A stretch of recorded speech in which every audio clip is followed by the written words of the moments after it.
Hello everyone, welcome back to my channel. ఈరోజు మన ఛానల్లో మరో సరికొత్త రెసిపీతో అయితే మీ ముందుకు వచ్చేసానండి.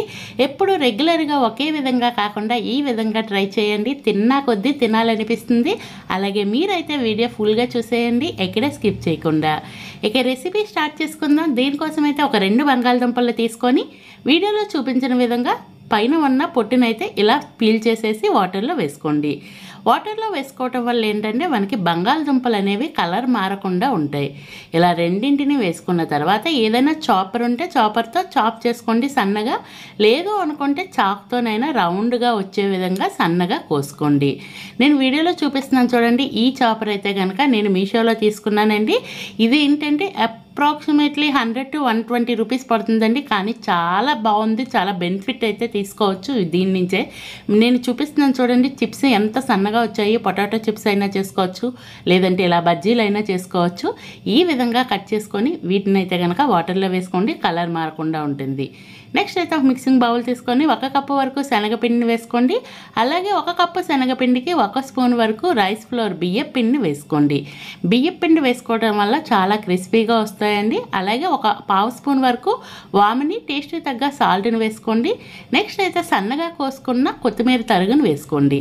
వేసుకొని ఈ ఇంగ్రీడియంట్స్ అన్నీ బాగా కలిసే విధంగా కలుపుకోండి. ఇలా మొత్తం కలుపుకున్నాక ఇందులో అయితే కనుక మీ టేస్ట్కి తగ్గ కారాన్ని అయితే యాడ్ చేసుకోండి. నేను ఇక్కడ 1/2 స్పూన్ వరకు కారాన్ని అయితే వేసుకున్నాను. అలాగే కలర్ కోసం అయితే 1/2 స్పూన్ వరకు పసుపును వేసుకున్నాను. వేసుకొని ఇవి కూడా బాగా కలిసే విధంగా పిండిలో మొత్తం అంతా బాగా కలిపేసుకోండి. ఇలా కలుపుకున్న తర్వాత నేను ఈలోపే ఒక 2 స్పూన్లంత ఆయిల్ అయితే కనుక వేడి చేసి పెట్టేసుకున్నానండి. అలా వేడి ఆయిల్ పిండిలో వేసేసి మొత్తం అంతా బాగా కలిసే విధంగా కలుపుకోండి. ఇలా వేడి ఆయిల్ వేయటం వల్ల మనకి వేరేగా అంటే వంట సోడా, తినే సోడా వేస్తాం కదా, ఆ అవసరమే ఉండదండి.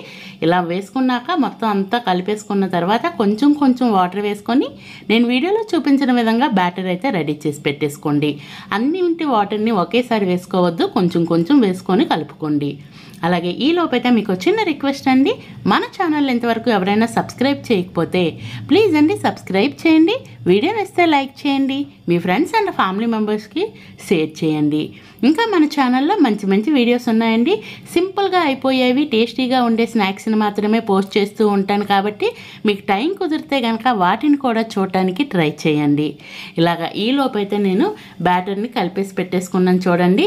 ఈ మాత్రం మందంగా ఉండేటట్టు కలుపుకోండి, ఈ మాత్రం థిక్గా ఉండేటట్టు కలుపుకోండి. మరీ పలుచగా అయితే బజ్జీలు అనేవి ఆయిల్ పీల్చేసుకుంటాయి. ఇలా మొత్తం అంతా ఒకసారి బాగా కలిపేసుకుంటే వంట సోడా పనే ఉండదండి. గ్యాస్ట్రిక్ ప్రాబ్లం వస్తుందని కూడా టెన్షన్ ఉండదు.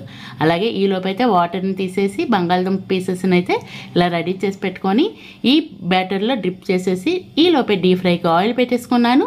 ఆయిల్ వేడైనాక 1 by 1 వేసేసుకోండి. ఫ్లేమ్ అయితే మీడియం ఫ్లేమ్లో పెట్టుకోండి. అన్నింటినీ వేసినాక medium to high flame adjust చేసుకొని మంచి కలర్ వచ్చేంత వరకు 2 వైపులా అటు ఇటు తిప్పుతూ వీటిని అయితే ఫ్రై చేసుకోండి. చూస్తున్నారా, ఈ కొత్తిమీర ఫ్లేవర్తో అయితే భలే రుచిగా ఉంటాయండి. మీరు ఎప్పుడుగా పొటాటో బజ్జీ కానీ అరటికాయ బజ్జీ కానీ ప్లెయిన్గా చేసి ఉంటారు. కానీ ఈ విధంగా ట్రై చేయండి. ట్రై చేసినాక రెసిపీ ఎలా వచ్చిందో కామెంట్ బాక్స్ ద్వారా తెలియచేయడం అయితే మర్చిపోవద్దు. అలాగే మన ఛానల్ని, మన వీడియోని కంప్లీట్గా చూసినందుకు థ్యాంక్ యూ సో మచ్ అండి. Please do subscribe.